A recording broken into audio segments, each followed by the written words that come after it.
Ignition sequence start. 6, 5, 4, 3, 2, 1, 0. All engine running. We have a liftoff. Liftoff on Apollo 11.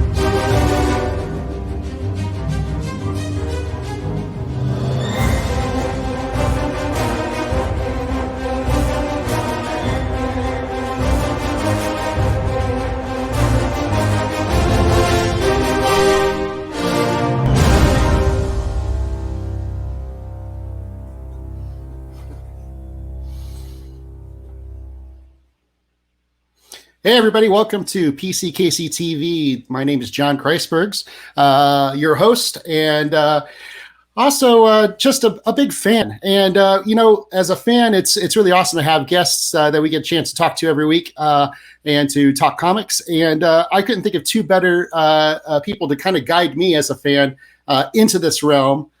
Christopher Jackson, CEO, Planet Comicon Kansas City, and William Binderup, the owner of Elite Comics here in Kansas City. Let's bring these guys in. Let's have a fun night, and let's talk some comics.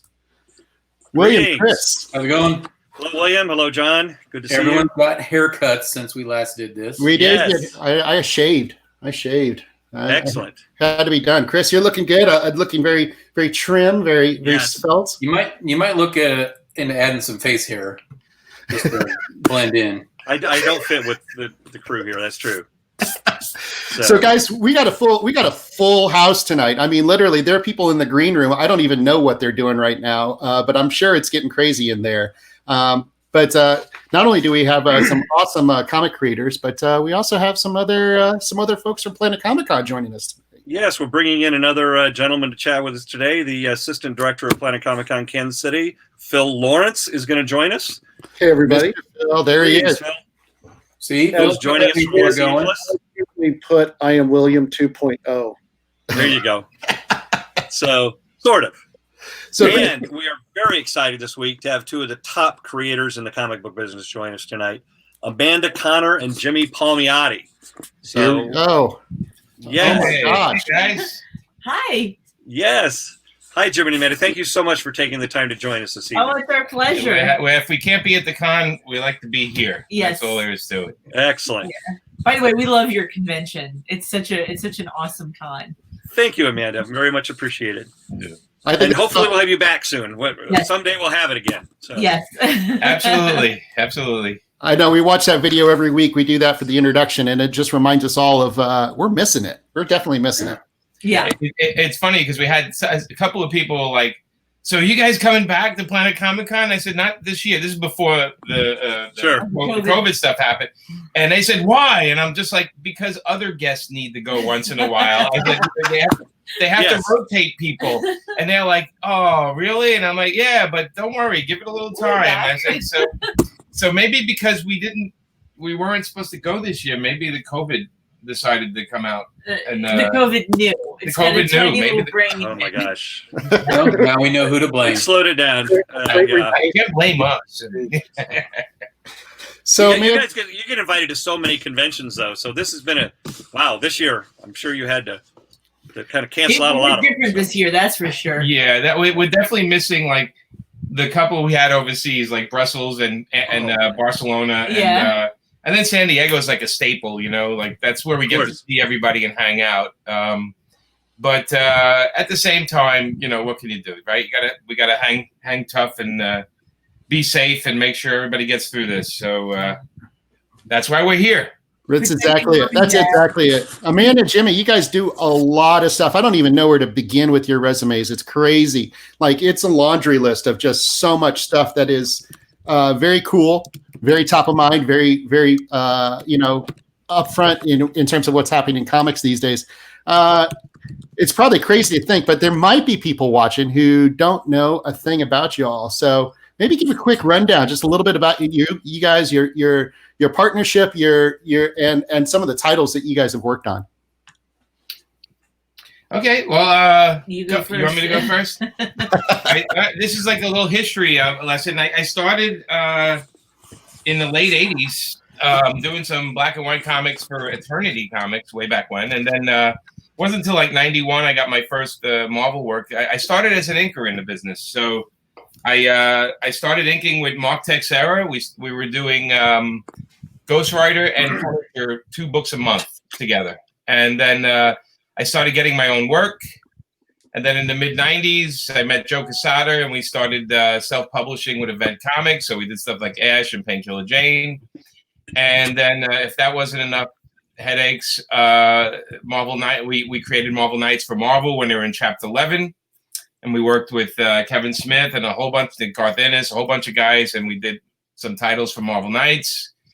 2 years later, Marvel's out of Chapter 11. I decided it's time to move on. I start writing and started doing books with Amanda, actually, right? We started doing stuff Mid-90s. Mid-90s, yeah. Mid-90s on, and I've been working ever since. And so Amanda will catch you up with her career because that has more to do with. But my steady books that people know me from is like Jonah Hex, Deadpool. I did a whole year of Deadpool, Harley Quinn, Power Girl, Vampirella.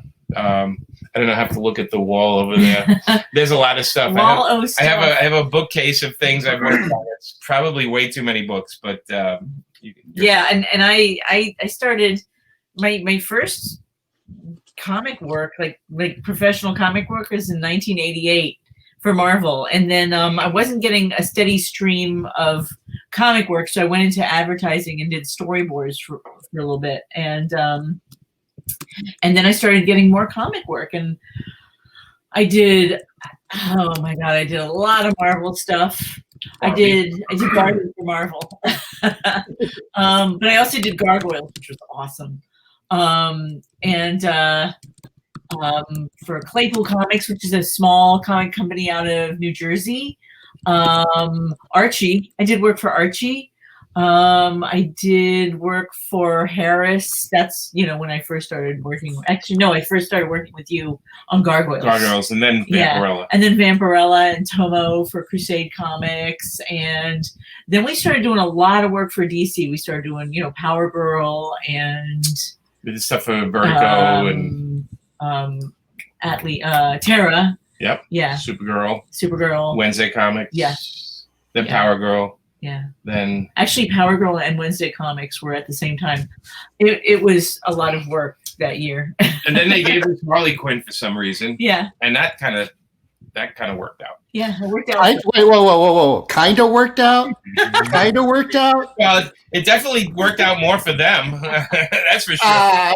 Okay, that's fair. But, the crazy thing about it is, in terms of that character, I think it's pretty safe to say that you have defined how the majority of people, the vast majority of people, think of Harley Quinn. They think of Harley Quinn. They think of your Harley Quinn. Well, when we did Harley, we actually... Even though she looks, she dresses different now, we actually took her back to classic Harley. The way Paul and Bruce did her, she was a really, really goofy sidekick, right? And then there was a certain point where she got like all dark and stuff, and a little S&M looking, and it didn't feel Harley-ish to us. So we were like, okay, she's doing her own thing, and she's got new costumes and everything. But let's take her personality back to her real personality. Yeah, to the roots of who she was. And yeah, in our book, we thought if she's gonna, what happens with every Batman character is they get their own book for a while and they're in Gotham, but it's always a secondary character, So we decided to take her out of Gotham and create her own supporting cast. Bring her back to Brooklyn. Yeah, bring her back to Brooklyn. Give her own supporting cast, and then Amanda started changing all the costumes. Amanda and Chad started changing her outfit. Because we like doing that. Which DC was like, what? And we're like, well, what did you say to Dan? It's like one girl has one outfit in her closet. Right. And who wants to sell one toy? Yeah, the only person I know that had one outfit in his closet was Einstein. Like I think he had like the same jacket, same pants. Yeah, I think he had like 7 or 10 of like the same outfits, so he wouldn't have to think. He could use his brain for more lofty stuff. Right. There's like the Steve Jobs turtleneck, the black turtleneck. Right. Yeah. But so we made some changes which kind of stuck, and they've been the character's has its own life now. It's a monster. Yeah, I was watching the new Harley Quinn series. It kind of I got through that first season. Yeah. Blew my mind. Just absolutely blew my mind. Not what I expected and everything I wanted. It was a lot of fun. Not for the kids, that's for sure. I'm not going to win Father of the Year then. It's what it comes down to. So. Sorry, my chair is like going. They definitely have a lot more freedom to do what they want. My mom and dad would have let me watch that when I was like, they took me to some crazy shit when I was like 10 years old. I think I saw Boob Tube or Groove Tube. No, I saw the Groove Tube when I was like 10 years old with my grandma. So that'll give you an idea of where I'm coming from. Yeah. So, see, people think I have the foul mouth. Like people think like I'm. Amanda's the one that scares the sailors, not me. The language comes out of her mouth. Boy. You're among friends here. You're definitely among friends. Yeah. So that's how it works. No, I love. If your kids can handle it, they can. If your kids know all the swear words, which I'm sure most kids do. Yeah. And all the rambunctious craziness. Amanda did a bunch of designs for the cartoon. Her and Shane Glines did a bunch of the designs, and that was pretty much all the involvement we had in it. They really. Hey, you guys did a great job. You guys created this stuff. You should check out the cartoon when it's on. Right? Yeah.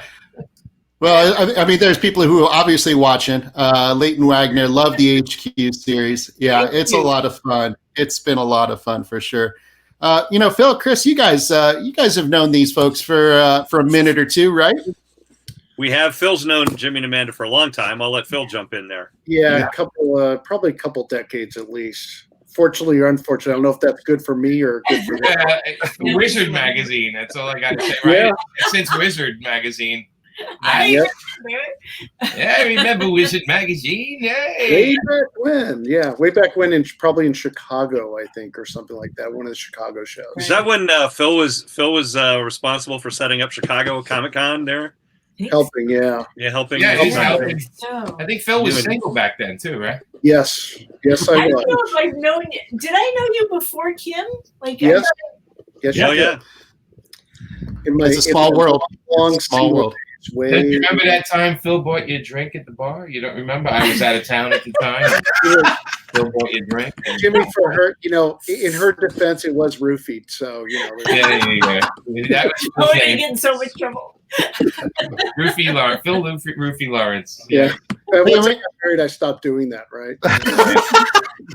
Amanda, let me ask you this. This is, since, we're talking about the look and feel of Harley Quinn, and I want to talk about a lot of stuff. So, don't think it's all going to be Harley Quinn, for the next hour. Okay.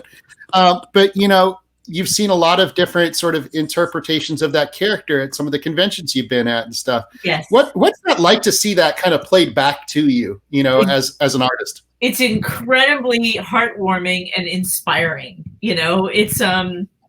It's just so fun to see how the cosplayers get so creative, with their craft. They just knock it out of the park. And, every once in a while you'll see like ballerina Harley or, pirate Harley. And it's just really fun. It's one of those things. You don't know what you're going to, you don't know what to expect at the convention. So it's always a really great surprise. Is there a particular instance that really kind of floored you that you like, I would have never thought of that, or wow, that's really awesome, or I'm not so sure? Well, I mean, every once in a while you get a Harley, like somebody just does this Harley that is just awe-inspiring. Like you can tell that they've worked for like a good 3 to 4 months on a costume, and it shows. And you'll see them do stuff that I don't have time to draw into a comic. There's no way that I could get a book out in a timely manner, or even an untimely manner, and do some of the really, really elaborate stuff that some of the cosplayers have done. Yeah. So speaking of that, I mean, you do have some more work that's coming out with Harley right now. You've got, let's talk a little bit about that, the Black Label series. Yeah, Jimmy is writing. Well, Jimmy and I are kind of writing it. He's doing the bulk of the writing, and then I'm going to go in and, I keep the bulk of the money too, so I can't help that. I like Phil's got the cover. No, there you go, Phil. One which is out already, and number 2 comes out the 24th. Yeah. We're actually doing we actually did a version of the second cover that has the second cover has a circle in the middle with the logo. And we talked DC into giving us our own version of the book. So we took the logo out and made it like we didn't spot varnish it, so you can actually draw in the circle. Yeah. So we're going to have those at PaperFilms, at our site, paperfilms.com. So we did it. Yeah, they finally gave us a version that we can have for ourselves to draw on. But that comes out the 24th, and then it's 4 issues, so we got 2 more after that. But the second one's fun. The second one is I don't even remember what the hell happened to it. I wrote it so long ago. What happens in the second one? When I'm working, I'm trying to finish up right now. Harley. Here's the COVID virus. Yeah, I'm like Harley gets the COVID virus. It's like I want to tell you what it's about, but I don't want any spoilers. Like right. Atlee's in it, right? That's the first one. Oh, the second one too. I'm on the third one. Yeah, I know you're on a third one. Yeah. Okay. Oh, never mind. Otherwise, the second one wouldn't be coming out in 2 weeks. I'm not good with time. So Atlee is in it. Yes. The Joker is in it, and the Joker is in it. Yes. The Joker is in it. Atlee is in it. Harley Sin is in it. Yeah. It's fun. I mean, we're having a blast with the third issue is completely insane because it has every DC villain, Batman villain in it, and Harley kind of messes with them. Yeah. And then the fourth one we have Power Girl and Poison Ivy and everybody and the kitchen sink in that one. We didn't have to be in continuity for this book, but we actually set the book like a couple of hours after our last issue. So it's roughly like the flashback happens about 12 hours after the end of our last issue. Mm-hmm. So we completely ignored everything else that was done after us and just decided, well, we're just going to continue telling our story, which is obnoxious, but also kind of fun, at the same time. I remember DC used to call it the Jimmy and Amanda universe because Jamandiverse. I like that, Jamandiverse, because one of your hostages is just William. Look, she's breaking free. I had her locked away, but okay. Anyway, so they used to just say, "Oh, you guys just do what you want," because we did Starfire and we put it in our universe, and we were slowly over the years trying to create an alternate universe to DC that had all the female characters in it having fun instead of fighting supervillains all the time. So I don't know how successful that was, though.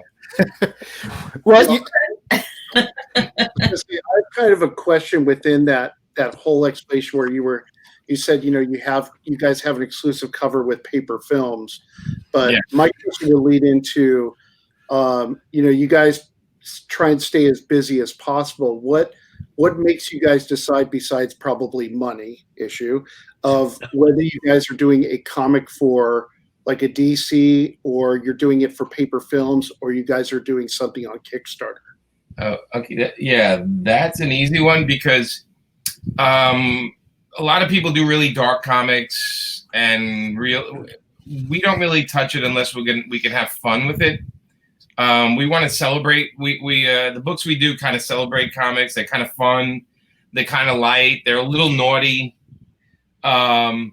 And if it's something, we get offered a lot of the books, but they don't make sense for us. And I think it's sweet that they offer them because they go, well, we want your take on it. And I always say, well, our take on it's going to be a little goofy and a little Looney Tunes in a way, So we don't think we're a fit for a lot of the stuff we get offered, so we turn it down because I'd rather not waste people's money or time, and it's not always about money. I mean, you know, the work is there.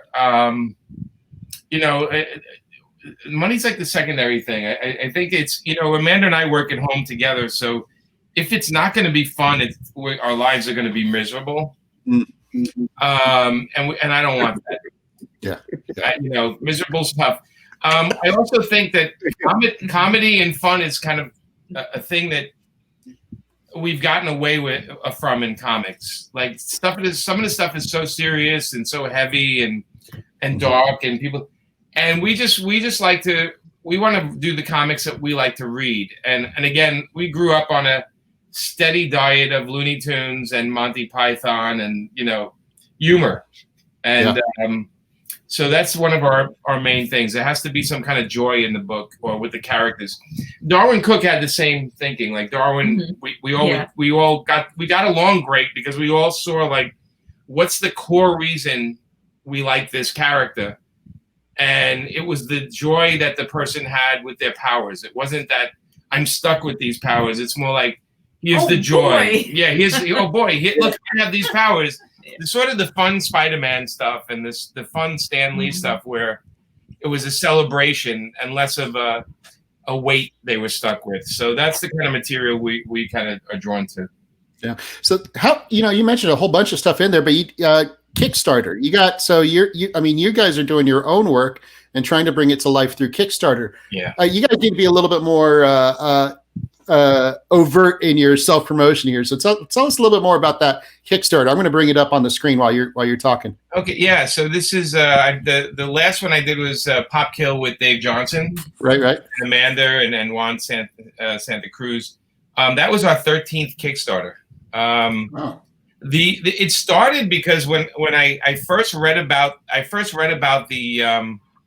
the format years ago, and I thought, well, how cool would it be to do a comic through them? And I had this thing, Queen Crab, that nobody really wanted, and I thought, well, let me try Kickstarter and see if people actually want to support it, and it did pretty well. It's not for the weak, though. I will say Kickstarter is, you know, it's one thing to do it. It's another thing to mail out 1,000 packages. You know, and you have to have your book. Like, so for example, for Pop Kill, it's a 4-issue series, and we're already, the third one's just being finished. So, you know, this is like, we're doing a Kickstarter where we actually deliver the book right away.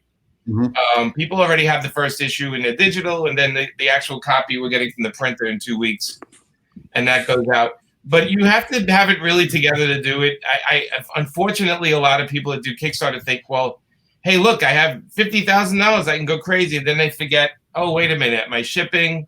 Right. Kickstarter takes a percentage, the credit card take a percentage. I have to print the book. I have to do all this distribution, you know, get the books out. And at the end of the day, it's funny because I always have to tell people, like, they get all crazy. They're like, oh my God, you made $53,000. And I'm like, yeah, well, let me do the real math for you. Yeah. You know, but it does give us an opportunity to deal directly with the fans.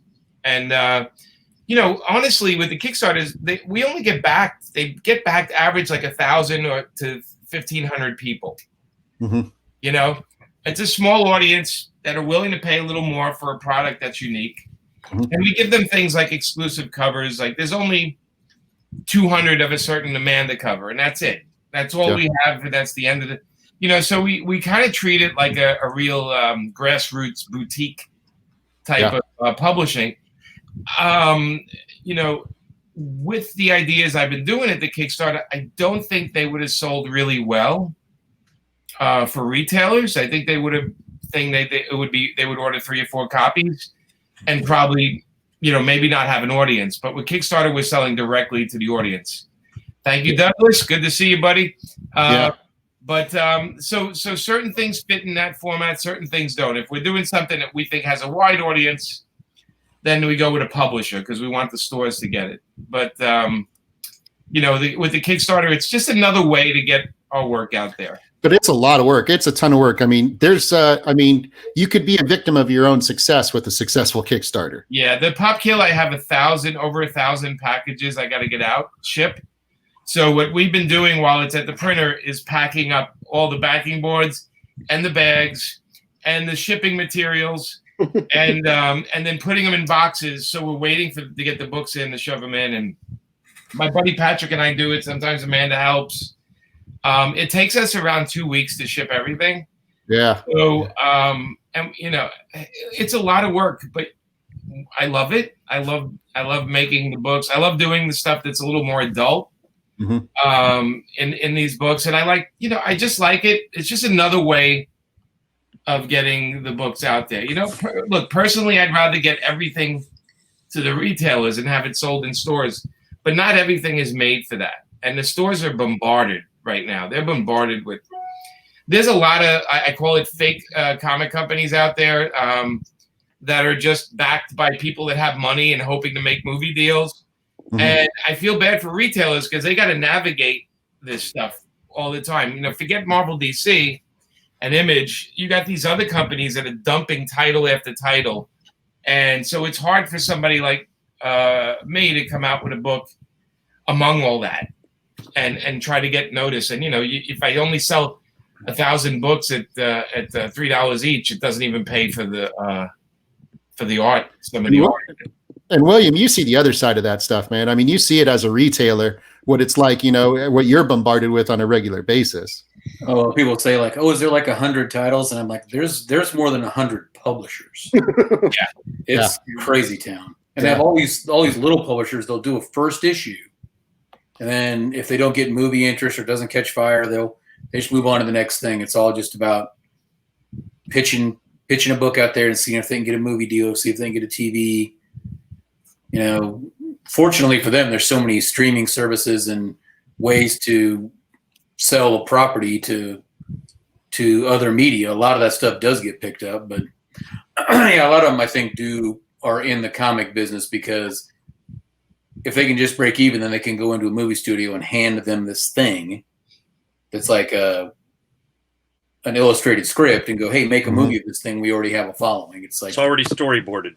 Yeah, it's an illusion. Let me tell you, it's an illusion because the percentage that actually gets made, and then what they pay you. I actually make more money doing comics than with the film and TV stuff, much more, because it's so watered down, and they buy from the same 5 people, and anybody who thinks they're going to get a film deal and then they're going to be on Easy Street, they're just really have no idea what it's like.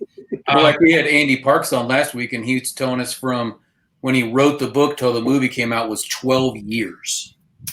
Right, and he definitely didn't make 12 years worth of income, that's for sure. And everybody who thinks they're going to put out a comic and they get a movie deal, you know what? That's like a 1 in a million thing. It actually is.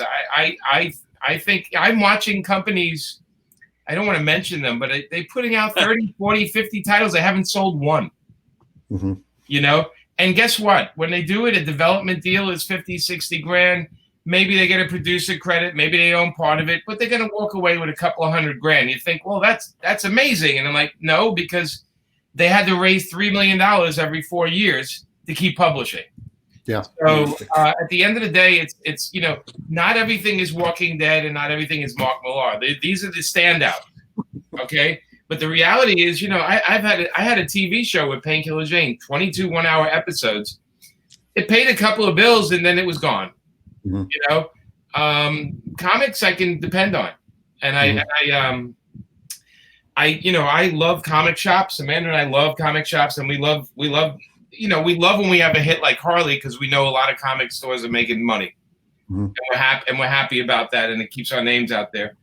But it's a rare thing, and even things like Harley, we know it's rare. Something hits that big, it's you're lucky if it happens once in your career. Hey Chris, there's a question here. They're wondering what Jimmy and Amanda could do with Millie the Model.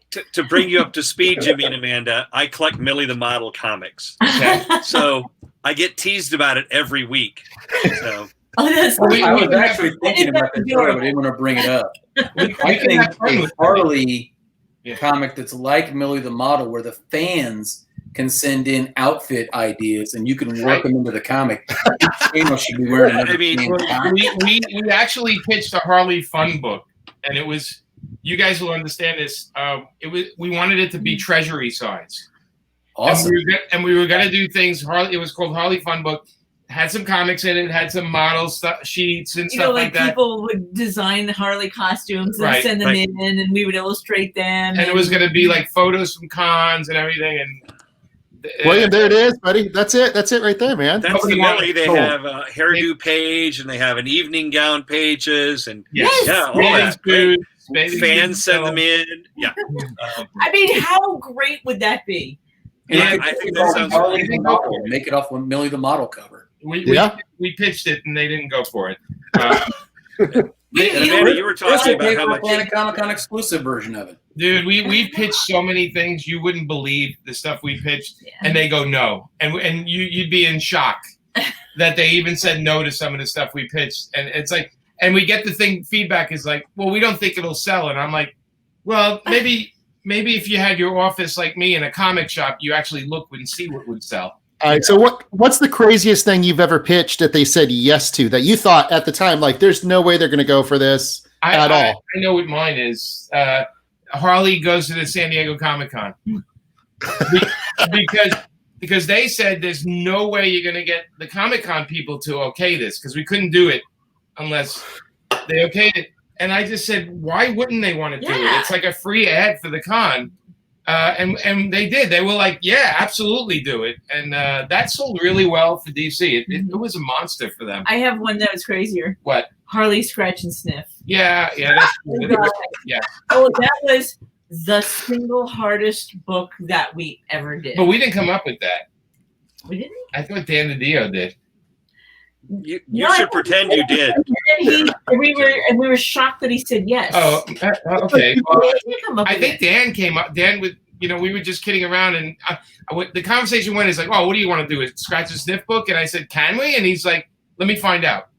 And that was a cool issue. Oh man, that book was torture. Granted, it was really fun, but it was torture because you had to like line up. You had to build a story around smells, and the smells couldn't like be back to back. It's like they had like one smell on one page, and then there had to be a blank page in between, and then another smell on another page. Yeah, but it couldn't be on. There couldn't be a smell on the page behind it. They actually had to pre-tell us where the smells should be. Yeah. So we had to write the story to make sure the smell was in that spot. Yeah, it was. That was. I think that's how Stan Lee wrote all those early issues as well. And by the way, the fat smell came from Dan DiDio. We were shocked. We were shocked because we wanted a burnt. They had to smell like a burnt barbecue smell. It smelled like burnt barbecue, and we're like, every time Bernie the Beaver is on it, we'll just put it on. The smell, and Dan said, and I quote, "I don't want people standing in comic shops scratching a beaver." That's what he said to us, and we're like, you know what? He's got a point there. Granted, I was very disappointed. Yeah, that's why Dan got the big bucks for making those really wise decisions. So William, you would give your sternest look at that sort of behavior, right? Yeah, I mean, look, we did issues of Harley where Harley actually flung bags of poo at the DC Comics office. So we got away with a lot of stuff. Here's the trick: when it's selling like crazy, they don't care anymore. Do whatever you want. When it's not selling, they police you like there's no tomorrow. So same thing with Jonah Hex. Like, because it really wasn't selling on some level. Nobody was reading it. So we got a lot of stuff. Nobody was paying attention. Yeah, nobody's paying. We got away with a lot of stuff in Jonah Hex that you couldn't do in other comics.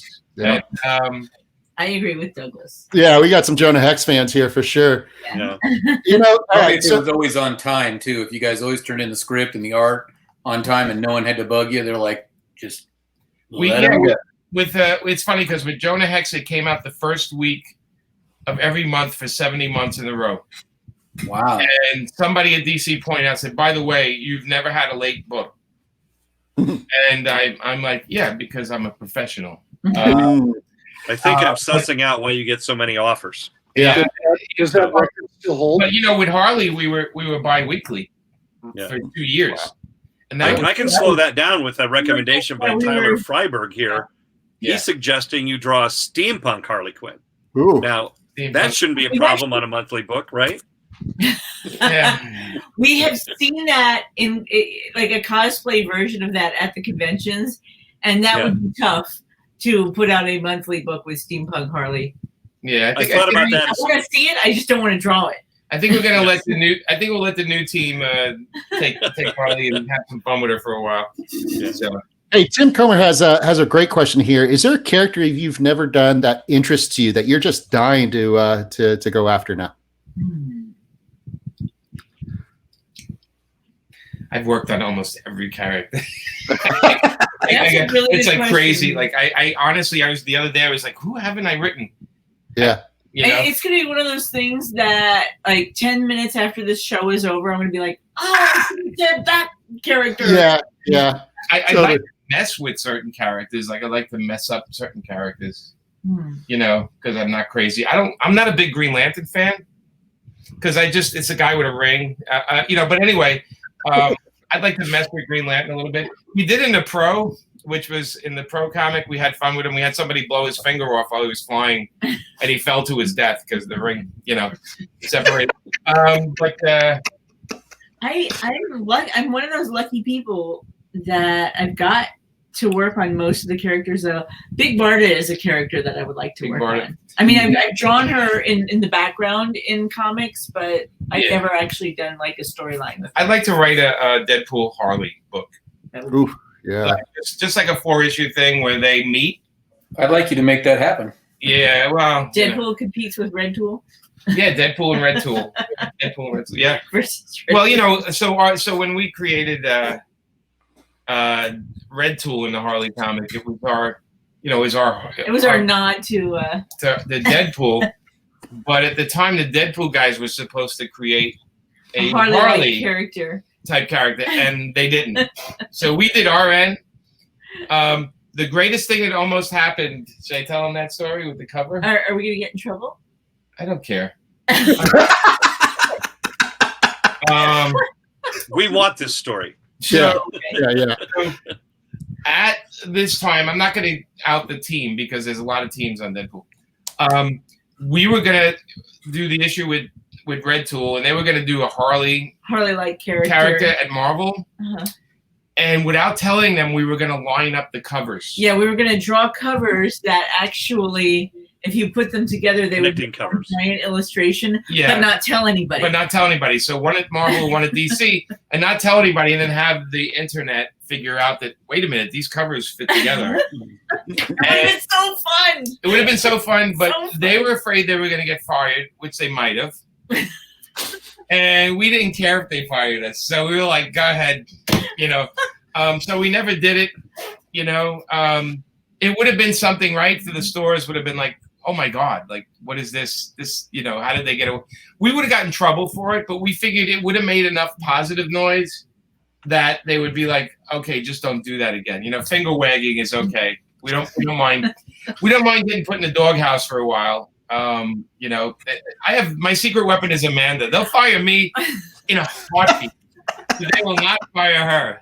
She's not going to go. And we do have fun in the doghouse. Yeah, we do. We get put in the doghouse every once in a while. It's true. But... It's true with Flash. Yeah.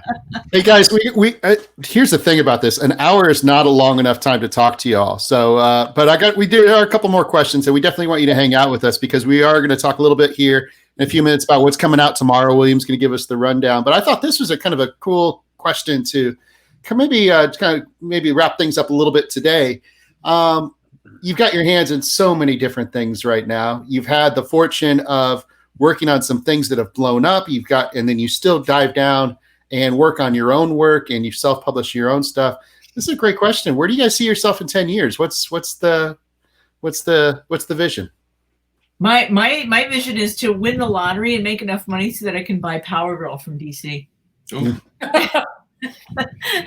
I love her so much, and I want to do Power Girl. And you made an offer they might not want that much. They don't really want it. They don't really want any new Power Girl stuff. So we asked. We said, "Can we?" And they're like, I love that character. So I love Harley so much, but like Power Girl has a special place in my heart. I love her so much. Yeah, I think in 10 years, I think we'll still be doing comics. Yeah. We'll probably, because we're working now on our own characters, so I'm hoping out of the things we put out there, one or two of them hit, or at least one might hit. You know, we're gonna experiment, and we have some fun comics we want to do. We have some creator-owned stuff that's just a blast. It's like gonna be some all ages, some not.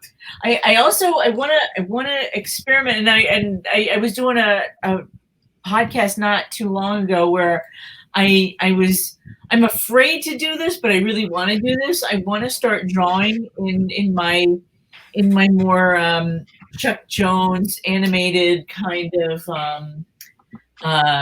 Warner Brothers Looney Tunes style, you know. But I'm afraid that I'm just afraid to try it out, but I want to try it out. So I see myself doing more of that in 10 years. I see us still here 10 years, right? Mm-hmm. Still alive. Hopefully. Yeah. Goals. I intend to be alive. I was thinking you might be just coming out of quarantine. Yeah. So. Yeah. COVID 29 is going to be a bitch. We see ourselves outdoors. Yeah, outdoors. Eventually, you see us. Yeah, COVID 29 is going to be a weird one. In a restaurant somewhere. Yeah. It's going to be more like Fury Road when you go outdoors. Fury Road. See, that's what I'm afraid of. I'm like, oh God, I hope it doesn't turn into Mad it can't Max. be. I don't think it can get the Fury Road. I really love watching Mad Max movies, but I don't want to live in one in real life. Yeah, Blade Runner 2 is kind of depressing if you think about all that it's toxic so depressing. rain. I mean, The umbrellas are cool, but I love watching it. In the movie. I don't want to live it. Yeah, the umbrellas are kind of cool though. If that future's coming, we all need to get in the neon light business. That's exactly it. I think 10 years is going to look like this sort of. It's going to be I just think the technology will take the leaps and bounds, and I love the idea of futurists. How they see the world changing, and it's huge things and small ideas. Like it's small things become the big ideas, like the Coca-Cola juice box in Mission to Mars, or like that. Yeah, like it's all minute stuff. Because we think 10 years ago, what's really different from 10 years ago, it's a lot of things technology wise and medical wise, but our houses still have roofs and front and back doors, and we still have cars, and we don't have Rosie the robot maid. I thought that when I was the age I am now, I was going to have Rosie the robot maid. Yeah, but we do have Velcro. We got Velcro. Velcro's been around for a while, though, buddy. Yeah. I just bought a nano to see how it works. Right. We went to the moon. But the biggest thing we got back was Velcro. I see myself on a yacht. Or the SS Minnow. But I don't really like big waves. I went on a fishing boat not too long ago, and it was. They say, look at the horizon. When the boat's getting jumpy? You couldn't see the horizon. The horizon was where my feet were, and it was over my head every 3 seconds. I threw up so much, I had nothing left to throw up. I just had blood. I threw up blood the last time I threw up. I was like, that's how bad it was. It's not good. So I can wear the hat, but I'm not really a great sailor. I think in 10 years, you'll be ending your 5-year run on the new Millie book. There you go. We call it it is. What would be the full title? Millie? Because I know it's Millie the model, but I don't know if that's a financially great thing for Millie at this point. Once she gets, they only have a couple of years as a model. Well, there's Nellie the nurse, right? There's Nellie the nurse. Nellie the nurse, Millie the model. I come up with some other characters for Katie you. Keene also a model? Katie Keene, right? Katie. Maybe they would become good friends. You know what I mean? Like really good. Well, you might not be able to buy Power Girl. You might be able to buy Millie the model, though. You'll have a 5-year run on it, so it'll be great. Chris, if you can buy Millie the model, the rights, Amanda will do covers. You'll do covers. I will check with Marvel. See what they can do. Oh, Marvel owns it? Forget it. Yeah. So Amanda, Jimmy, some guy in New Jersey that had the paper garage or something. No. Okay. Well, hey guys, stick around. We're gonna kick it over to William. We're gonna talk what's coming out tomorrow. Okay. And feel free to comment. What do you got there? There we go. Let's start with that. Yeah. This actually William, comes is this coming out tomorrow? Yep. That is. It's sitting in the store right now. Yeah. Awesome. There you go. There you go. There you go. No glare. That's Amanda right there. The astonishing art of Amanda Connor. On the cover. It's astonishing. Alliteration. It's all gotta love the alliteration. It's got a lot of pages, and it actually reprints in a small version the Wednesday comics, which is shockingly readable. Oh yeah, I love that Wednesday. Pretty awesome. Oh, I like that. Yeah. Great. Yeah, definitely. I was afraid it wasn't going to be readable since the original pages were like full newspaper size, but it actually works. Right on. It's got a lot of stuff, so good book. Awesome. Hey, William, take it away, man. You've had your world it's kind of an interesting week for you. I do want to touch on, kind of a little bit of the headlines there.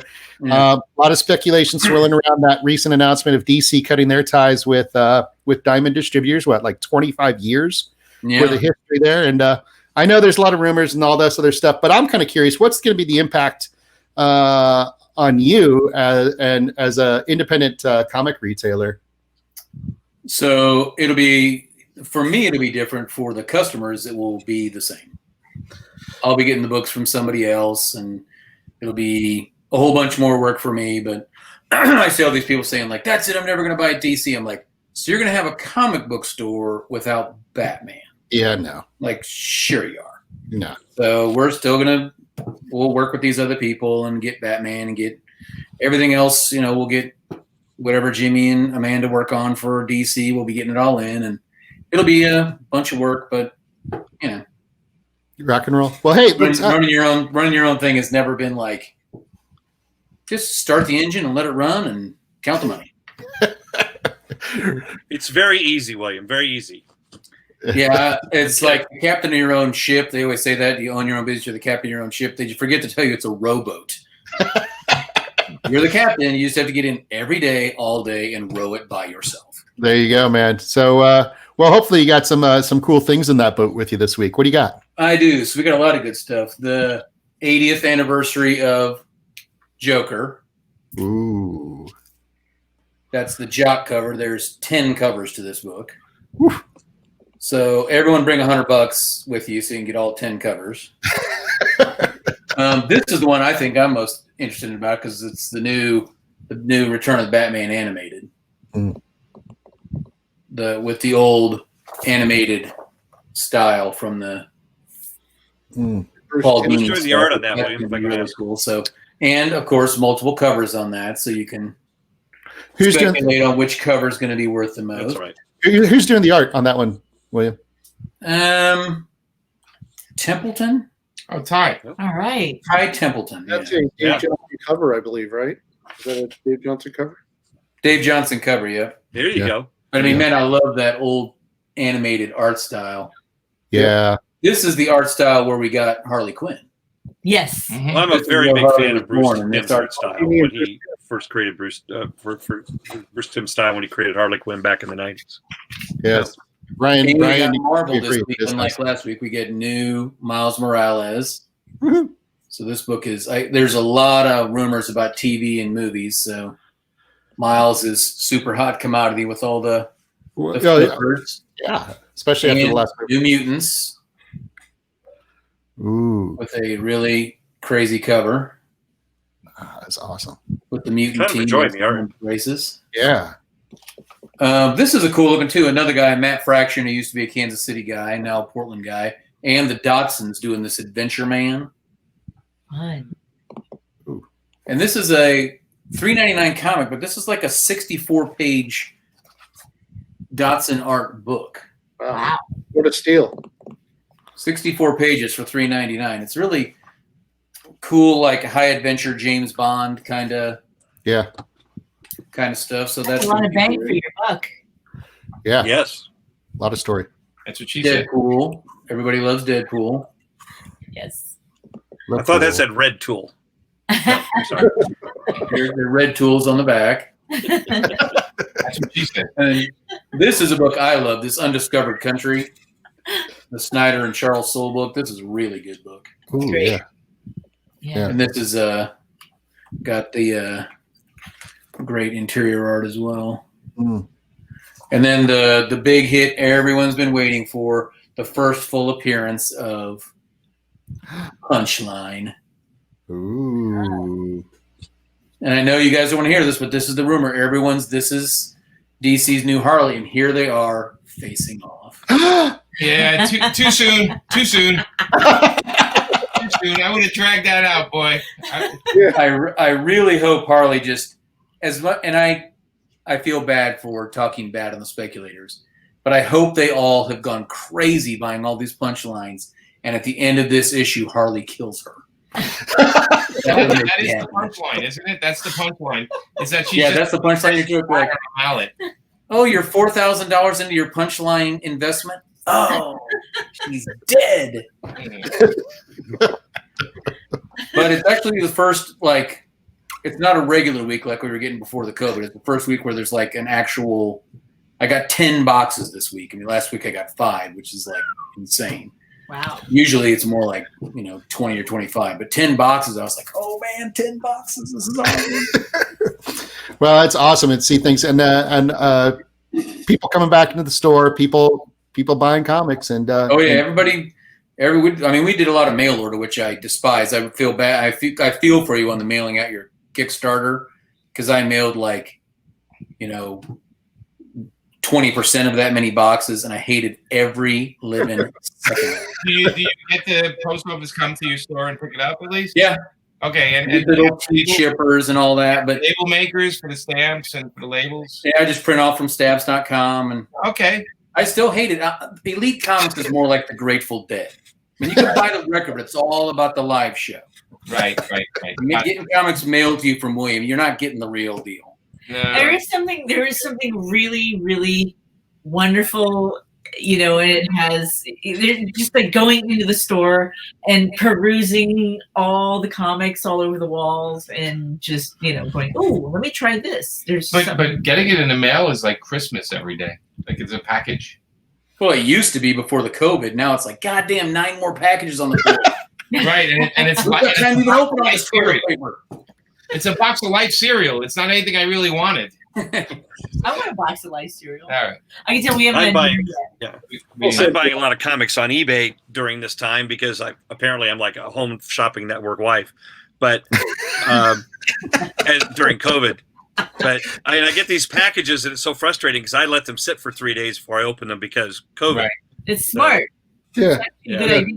Yeah. I don't have that kind of patience. So I end up, I have like a little alcohol wipe and because I can't. She does that to me every time I come through the door.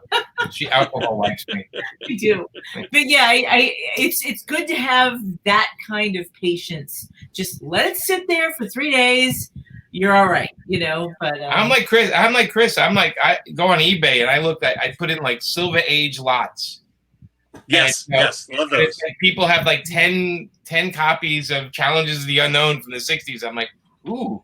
And they're in horrible shape. And I'm like, ooh, that's only $30. I'm like, I could read those. That's like a day of reading there. That's a good deal.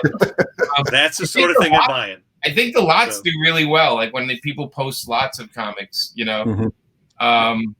But I think a lot of people, I think you're right, Chris. There's a lot of people selling stuff on eBay right now. Once the COVID thing hit, people were like, oh, you should just sell stuff on eBay. I'm like, well, the 3,000 shops just did that same thing the same day. Yeah. Yes. Not like that's an idea. No. It's a great place if you would like to get stuff out of your life, but if you'd like money in return, it's not the. Yeah, the shop I'm in. So my office is in a comic store called Emerald City Comics in Clearwater, and he has like a whole crew that only do the eBay. They have an eBay store while the COVID was going on because he didn't want to fire anybody. He has 10 people working for him, so he kept everybody working by doing eBay and then cleaning the store because the store is pretty big, It's like I don't know what. It's like a shopping 20,000 square feet or it's a giant. Wow. Yeah, it's gigantic. It's gigantic. It's a big warehouse. But he kept everybody at least on pay. He said, "Look, if I do the eBay stuff, I can cover everybody's pay for the next." And he did. He didn't make much money, but all his workers got checks every week. So that was awesome. Yeah. But it's tough. It's tough. William, I have all respect for you, man. It was a tough time. Yeah. It was interesting. So William, hey, so just to make sure everybody knows, of course, our good friends, William at Elite Comics, 11842 Quivira Road.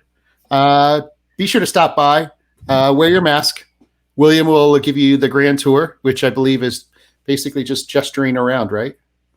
I got a laser pointer. Laser pointer. There you go. You take them in the back room. You let them see the stock. Oh, no one goes in my warehouse if they don't, unless they work for Elite. They never get to see the warehouse.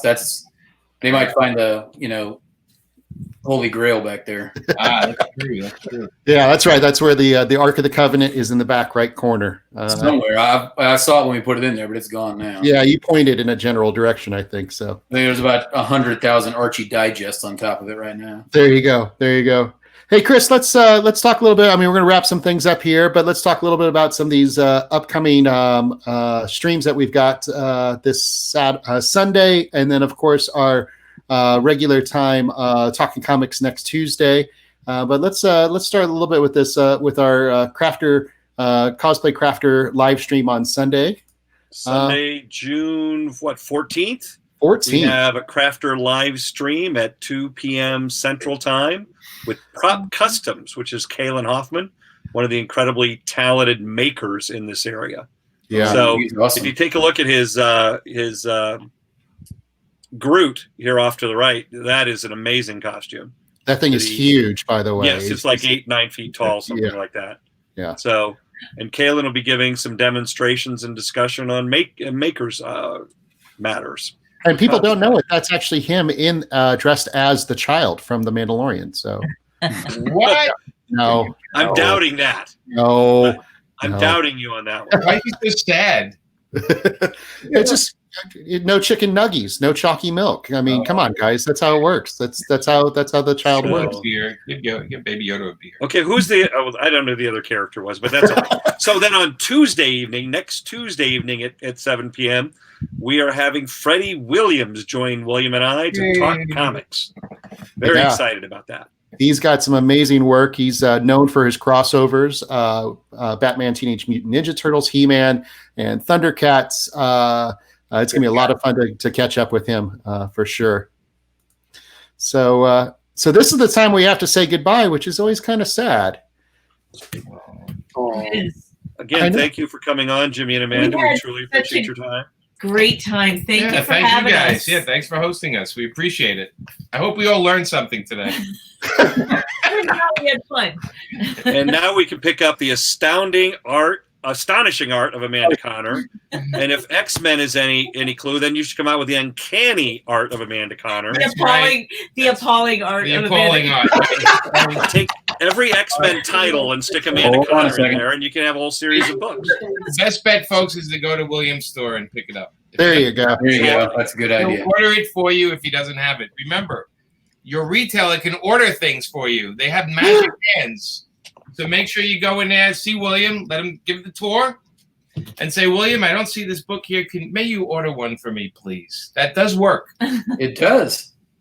Yes. That's why his mousing finger is just. I mean, it's fast. You can't even see it. Jetson with that big.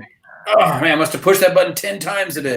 Exactly. Hey, everybody, thanks so much. We'll be back again on Sunday with the Cosplay Crafter live stream with Prop Customs. We'll see you again next Tuesday night to talk comics with Freddie Williams. And Amanda and Jimmy, again, thank you so much, guys. All right. Thanks, guys. Be well, everybody. We'll see you next week. Bye-bye. Mission sequence start.